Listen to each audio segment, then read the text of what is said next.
Assalamualaikum warahmatullahi wabarakatuh. Perkenalkan, nama saya Umi Amalia dari jurusan Akuntansi Syariah kelas 1C. Baik, langsung saja ke soal yang pertama, yaitu bagaimana sejarah perjuangan bangsa Indonesia dalam merumuskan Pancasila sebagai dasar negara? Jawabannya yaitu, jadi sejarah perumusan Pancasila sebagai dasar negara Indonesia dimulai dengan pembentukan BPUPKI. Dalam sidang pertama BPUPKI yang berlangsung pada tanggal 29 Mei sampai dengan 1 Juni 1945, para tokoh menyampaikan usulan mengenai dasar-dasar negara. Nah, berikut ialah tokoh-tokohnya, yaitu tokoh pertama yang memberikan usulan tentang dasar-dasar negara yaitu 1. Muhammad Yamin. Ia mengajukan usulan secara lisan dan tertulis pada tanggal 29 Mei 1945. Usulan lisannya adalah 1. Peri kebangsaan, yang kedua yaitu peri kemanusiaan, yang ketiga peri ketuhanan, yang keempat peri kerakyatan, dan yang kelima yaitu kesejahteraan rakyat. Tokoh kedua yang memberikan usulan tentang dasar-dasar negara yaitu Supomo. Ia mengajukan usulan pada tanggal 31 Mei 1945, yaitu pertama persatuan, yang kedua kekeluargaan, yang ketiga keseimbangan lahir dan batin, yang keempat musyawarah, dan yang kelima yaitu keadilan rakyat. Tokoh ketiga yang memberikan usulan tentang dasar-dasar negara yaitu Insinyur Soekarno. Ia mengajukan usulan pada tanggal 1 Juni 1945, yaitu 1. Kebangsaan Indonesia, 2. Internasionalisme atau peri kemanusiaan, yang ketiga mufakat atau demokrasi, yang keempat kesejahteraan sosial, dan yang kelima ialah ketuhanan yang Maha Esa. Nah, setelah melalui beberapa proses persidangan, Pancasila akhirnya dapat disahkan pada sidang PPKI tanggal 18 Agustus 1945. Penetapan ini dilakukan bersamaan dengan penetapan rancangan pembukaan dan batang tubuh UUD 1945. Nilai-nilai Pancasila bersumber dari nilai agama, kebudayaan, adat istiadat yang telah ada di Indonesia sejak pada zaman dahulu. Nah, soal yang kedua yaitu jelaskan mengapa Pancasila dianggap sebagai solusi tepat bagi bangsa Indonesia yang majemuk. Nah, jawabannya yaitu Pancasila dianggap sebagai solusi tepat bagi bangsa Indonesia yang majemuk karena 1. Pancasila mengajarkan nilai-nilai kehidupan bersama seperti toleransi, harmonisasi, persatuan, demokrasi, keadilan sosial, dan penghormatan terhadap kelompok minoritas. Yang kedua, yaitu Pancasila menjamin kebebasan bagi warga negara untuk beribadah sesuai dengan agama dan keyakinannya. Yang ketiga, Pancasila mengakui hak-hak individu tanpa mengabaikan kepentingan bersama. Yang keempat, Pancasila menyediakan landasan moral dan filosofis yang mempromosikan dialog, toleransi, dan keadilan. Yang kelima, Pancasila menyatukan perbedaan suku, ras, etnis, agama, budaya, dan geografis dalam satu titik. Selanjutnya, Pancasila memanusiakan manusia dalam perbedaan, sehingga manusia tetap menjunjung tinggi martabatnya. Lalu, Pancasila merupakan suatu kesatuan majemuk tunggal. Setiap sila tidak dapat berdiri sendiri terlepas dari sila yang lain. Nah, Pancasila menyatukan perbedaan suku, ras, etnis, agama, budaya, dan geografis, dan membangun kebinekaan pada masing-masing sila. Dengan Pancasila, keberagaman bukanlah perbedaan yang membatasi, melainkan sebagai hal yang melengkapi dalam persatuan, kesatuan, dan kemajuan bangsa Indonesia. Lalu selanjutnya yaitu nomor 3, jelaskan dan berikan contoh implementasi nilai-nilai Pancasila dalam kehidupan bermasyarakat, berbangsa, dan bernegara.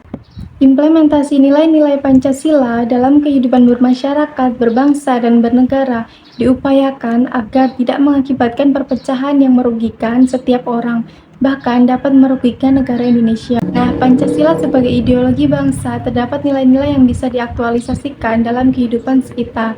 Tanpa nilai-nilai Pancasila tersebut, masyarakat Indonesia tidak akan memiliki pandangan atau pedoman dalam menjalankan kehidupan berbangsa dan bernegara di dalam negara yang memiliki budaya yang beragam. Berikut ialah implementasi nilai-nilai Pancasilanya. Pada sila pertama yaitu ketuhanan yang Maha Esa mengandung nilai yang luhur dalam kaitannya dengan ketuhanan, keagamaan, keadilan, dan kenegaraan. Penerapan dalam sila pertama Pancasila dapat dilakukan dengan menghormati setiap perbedaan, misalnya perbedaan keyakinan yang beragam antar masyarakat, membina kerukunan hidup antar masyarakat, lalu tidak memaksakan suatu keyakinan atau agama kepada orang lain. Pada sila yang kedua, yaitu kemanusiaan yang adil dan beradab, mengandung makna mengenai penghormatan terhadap orang lain, walaupun setiap masyarakat memiliki perbedaan yang beragam. Nah, pengimplementasian dari sila kedua ini yaitu dengan cara menanamkan dan menerapkan rasa toleransi kepada orang lain, menghargai dan menghormati antar masyarakat, selalu bersikap adil terhadap setiap orang tanpa membeda-bedakan, lalu menghormati perbedaan antar masyarakat, menghormati harkat dan derajat manusia sebagai makhluk Tuhan yang Maha Esa, sama derajatnya. Pada sila ketiga, yaitu Persatuan Indonesia, masyarakat Indonesia diharapkan dapat menempatkan persatuan, kesatuan, serta kepentingan dan keselamatan bangsa dan negara di atas golongan ataupun pribadi. Kepentingan pribadi berarti rela dan sanggup berkorban demi bangsa dan negara yang dilandasi oleh rasa cinta tanah air dan semangat membangun rasa nasionalisme. Pada sila ketiga ini dapat diimplementasikan dengan cara menghidupkan segala perbedaan yang ada sehingga perbedaan tersebut dapat mengarah kepada kesatuan dan sebagaimana semboyan Bhinneka Tunggal Ika, yaitu berbeda-beda tetapi tetap satu jua.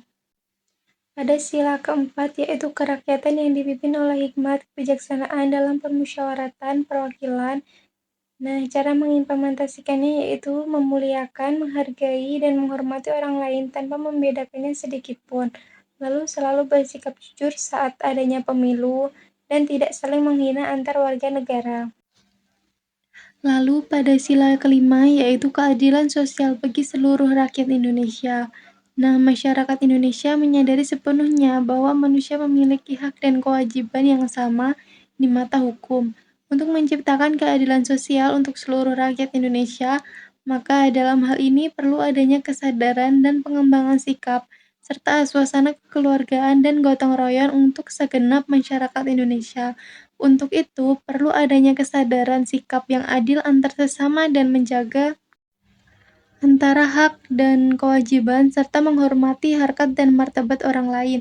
Cara implementasinya yaitu menanamkan sikap tolong-menolong sehingga dapat terwujud kehidupan yang rukun dan damai. Kerja keras juga diperlukan dalam implementasi sila kelima ini untuk mencapai kesejahteraan bersama. Selanjutnya yaitu nomor 4, analisislah kasus pelanggaran Pancasila yang sering terjadi di masyarakat. Bagaimana cara mencegah dan menanggulanginya?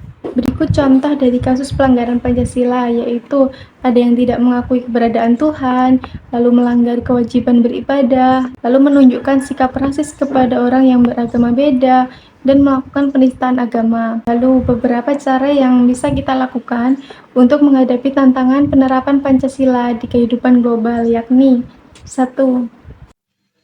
Memperkuat ideologi bangsa.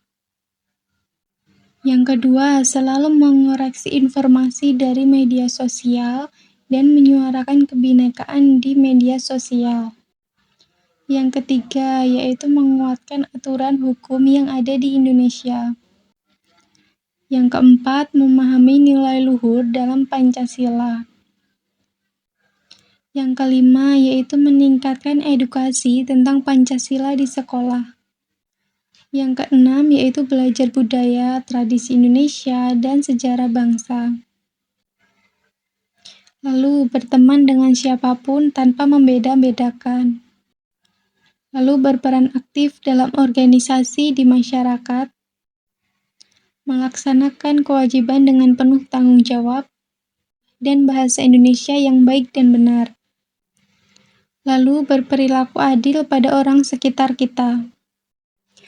Nah, itu tadi beberapa cara yang dapat kita lakukan untuk menghadapi tantangan-tantangan dalam penerapan Pancasila di kehidupan global. Dalam menelusuri sejarah perjuangan bangsa Indonesia dalam merumuskan Pancasila, kita memahami bahwa Pancasila tidak hanya sekedar dasar negara, tapi juga merupakan refleksi dari nilai-nilai luhur yang telah diinternalisasi oleh masyarakat Indonesia sepanjang sejarahnya. Keberagaman yang ada di Indonesia menjadikan Pancasila sebagai solusi yang tepat untuk menjaga persatuan dan kesatuan di tengah-tengah perbedaan, karena Pancasila menciptakan ruang bagi dialog dan kerjasama antar berbagai suku, agama, dan budaya. Implementasi nilai-nilai Pancasila dalam kehidupan bermasyarakat, berbangsa, dan bernegara terlihat dalam berbagai aspek, mulai dari toleransi antar agama, gotong royong dalam kegiatan sosial, hingga keadilan sosial dalam kebijakan pemerintah. Namun, pelanggaran terhadap nilai-nilai Pancasila masih sering terjadi, yang menuntut kita untuk lebih peka dan aktif dalam mencegah serta menanggulanginya melalui pendidikan, penegakan hukum yang tegas, dan penguatan kesadaran kolektif masyarakat. Dengan langkah-langkah tersebut, kita dapat memperkuat fondasi Pancasila sebagai pengikat bangsa yang majemuk, memastikan bahwa cita-cita dan harapan para pendiri bangsa tetap hidup dan relevan dalam menghadapi tantangan zaman. Sekian video dari saya. Wassalamualaikum warahmatullahi wabarakatuh.